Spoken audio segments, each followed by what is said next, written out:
Brad Meltzer, congratulations on this book. My God. Thank you. Very kind of you. I'll tell you what, why it's so important to me is because my father fought in World War II, and there's so many things and so many events that he had inside his heart that he never released. And this helps me get into that journey, not with just the subjects that you're talking about here, but as a student of that war. We can't forget about this war. No, listen, World War II is not just an idea for us. It's an ideal. It's how, as Americans, we stand up to hate, we stand up to evil.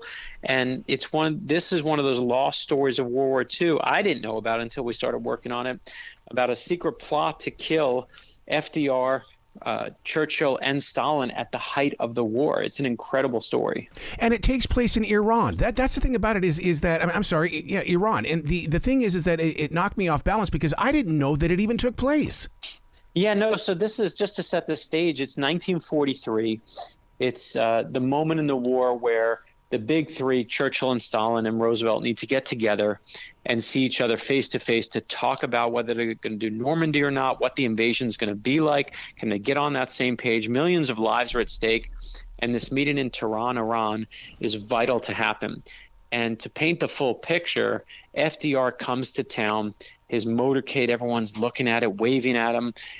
President waves back, but here's the secret is it's not the president in the motorcade. Oh, wow. It's a Secret Service decoy. And the real FDR is across town, ducked down and hiding in the back of a beat up sedan because they're worried there's a Nazi assassin who's going to kill him.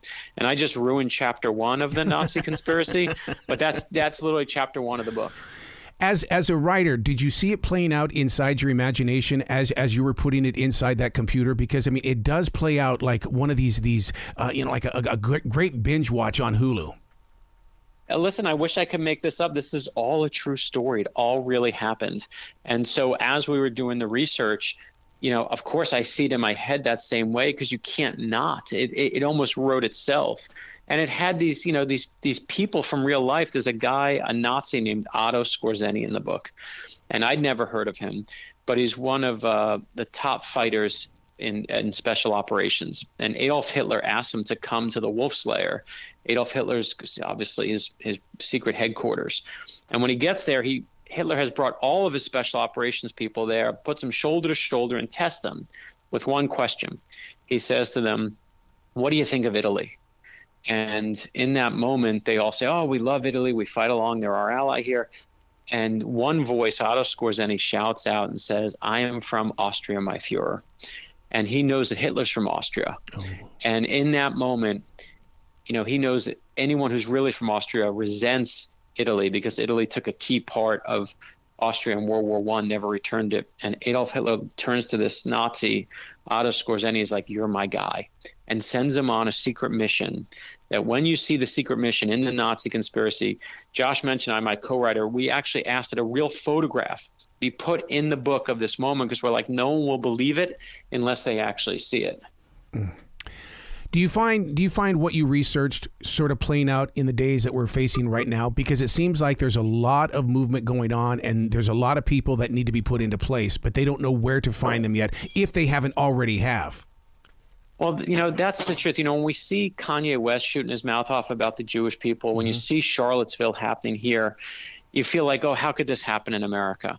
But we found when we were researching the book that there was a Nazi rally in Madison Square Garden in New York City that took place in World War II, 20,000 Nazis cheering. And the first speaker of the day says that if George Washington was alive today, he'd be friends with Adolf Hitler. Mm-mm. And to me, what we have to realize is we're still fighting Nazis in 2023, and we got to use our voices. If you don't tell these stories, you repeat them. And we forget that the Holocaust doesn't start with death camps. The Holocaust starts with slogans and rallies and propaganda and book bans. And it just takes people who just stand by and watch it happen. So yes, we wrote this book to entertain you, for the history lover in your life, and if you love history, but we also wrote this book to warn you so that you can make sure that we don't relive it. The book we're talking about is The Nazi Conspiracy. Stalin meeting up with President Roosevelt before Churchill arrived. I found that very interesting. Yeah, it really is. Someone said to me, that they thought that the way we did Stalin and Churchill and FDR, they said they loved their mean girl vibe. And like we tell the stories of these three men as if they're these kind of gods who are fighting for good. And we forget they're just human beings and their egos are there. And, FDR has this unending belief, never ending belief that he can be the most charming guy in the room. And he believes that he can charm Stalin, and because he's like, Stalin likes me better than you, Churchill. And he believes he can charge Churchill because he knows Churchill likes him better than he likes Stalin. And the one thing is, he's absolutely right. The best presidents in history, take Lincoln, take George Washington, it's not that they give the best speeches. It's not that they make the best promises.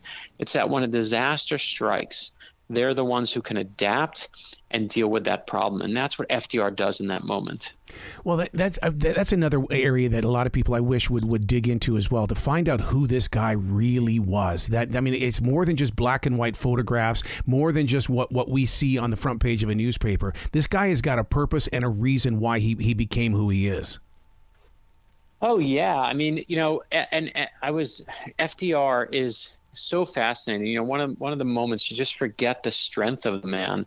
One of my favorite moments in the book is you see FDR right after Pearl Harbor, and he wants to give the speech. Of course, is famous. That December 7th is a day which will live in infamy. And if you actually, as he's going to give the speech, usually they'll wheel him in a wheelchair and bring him to the front of the podium, and then he'll kind of pick himself up, and they hide it from the public. But he says that day, "No, I want to walk myself up there." And of course, he suffers from polio. So he takes his, instead of rolling him up there or sometimes carrying him up there, he uses his arm crutches on his own, drags the dead weight of his legs behind him as he goes. When he goes to the podium, he's using his hands to hold himself up. If you look at the video on YouTube, you can see he doesn't accentuate any points with hand motions because he's physically holding himself up and willing himself up to stand. He only moves his head to make points and to make those different motions. It's an incredible moment that just reveals so much character of who he is. While you were putting it together, did you ever question what would have happened if this would have gone through? You can't not ask that question, right? It's a secret Nazi plot to take out the big three. And what's amazing to me is not just that it almost happened, but it's also, you can't help but ask, what happens to the war if it does happen? Because these are the three architects of Normandy and what happens there. And listen, it's not that I think we would suddenly have swastikas in Times Square, like, a movie, but my God, back then perception was reality. And, when FDR and Churchill met in Morocco, in Casablanca, that became the sign that the Allies were strong and standing together. So at this moment in the war, just as the Nazis are starting to struggle, to have the big three taken out in that moment, my God, it could have changed the course of the entire war. What was it, a leak? How did they know? What led to that? Hey, we better take another look at this. Well, what's amazing is it's very hard to know exactly when the Nazis found out about the big three meeting, but the Nazi intelligence used to keep their top secret information on what they called brown sheets, which would name that because they were just dark brown pieces of paper that they were written on. And when you got the brown sheet delivered, it came in a special zipper case. You had to destroy it after a month. It was like the Mission Impossible briefcase, but for Nazis. And one of the things that was fascinating is that Joseph Goebbels, the propaganda specialist for the Nazis, used to keep extensive diaries. And because of that, we were able to realize that he had written down some of the intelligence reports in his diaries, which was, of course, idiocy, but he couldn't help himself. And it was there we found out that, how in the Enigma machines, we, of course, know the story that we cracked the Nazi codes. What I didn't know is that they had cracked our codes. They were listening in on international cables, and FDR and what Churchill were saying to each other. And my God, when you get that, and you have a man on the ground in Tehran who's a Nazi spy, the Nazis get the most amazing thing that anyone gets in the middle of a fight, which is an opportunity. And this spy was, 19 years old? Yeah, there's a couple. There's one. Franz Mayer is actually, when we meet him, he's in his 20s. He starts at 19, and he, you have these 20-year-old kids. Yeah. And the truth is Berlin thought, when they lost control of Tehran, they thought he died. They thought he ran away or someone killed him. They didn't even know he was still there. And he's slowly, over time, this guy Franz Mayer, again, someone I'd never heard of, a footnote in history, suddenly starts building up this group of Nazi sympathizers. He's building his own underground network, and he gets word back to Berlin and says, hey, here's a drop zone you can parachute in. Here's where you can send me supplies. I think we're going to make this work. And they see this, and now suddenly the big three are coming to Tehran, where this Nazi spy is. It's an amazing twist of fate. I won't ruin, of course, how it ends and how he gets caught, but it's an incredible moment. He's sleeping with a woman who's sleeping with someone else, and the whole thing is like, you can't even make this stuff up. It's all, and we all know FDR and Churchill, but these stories of these smaller figures are no less important, no less vital. Wow. The book we're talking about is The Nazi Conspiracy. This is the beginning, middle, and end, because I was very touched by Churchill's reaction at the loss of President Roosevelt. Yeah, one of the I love those moments, and I'm even going to go back to one of the beginning moments when we first meet Churchill in the book.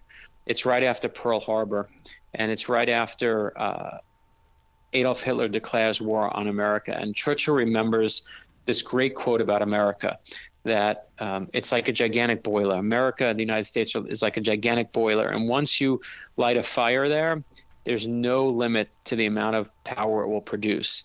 And he's right, of course. And when FDR dies, watching Churchill's reaction, I don't want to ruin that moment, but it's just heartbreaking when you see it in the book.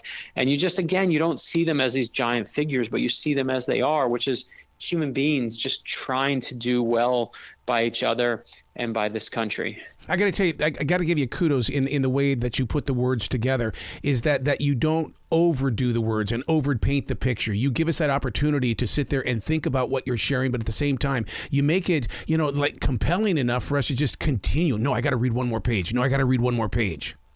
Well, listen, I'm a thriller writer at base. That's where I got my start. And so I don't want the pacing to be boring. I want the pacing to be full of action. This book should read like an action movie, like a Mission Impossible movie, but it all really happened. And to me, I don't have to add flowery language or tell you what the weather was or how the humidity was. Like, this is Winston Churchill and FDR and Stalin meeting for the first time, and you don't know if, they can't tell if Stalin wants to hug him or kill him.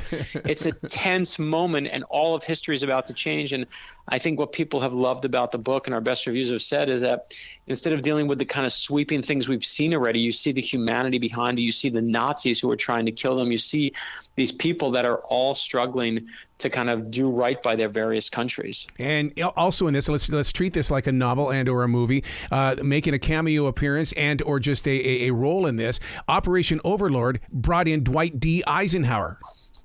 Yeah, so one of the things that everyone always asks, why do I not know this story? You right. And the reason is when FDR comes back from the meeting, he's like, oh, the meeting went well. He holds a press conference at the White House, and then he says, yeah, and the Nazis tried to kill us. And of course, it makes the front page of every paper. It's a major story. But then, as you said, Normandy happened. 150,000 men in the first wave, 1 million more on standby coming after that.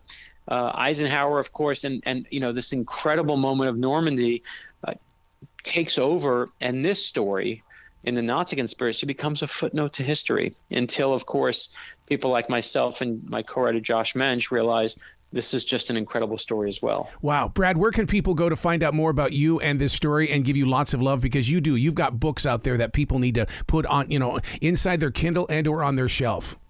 You're very kind. They can go to bradmeltzer.com. It's like seltzer that you drink, but with an M like Mary.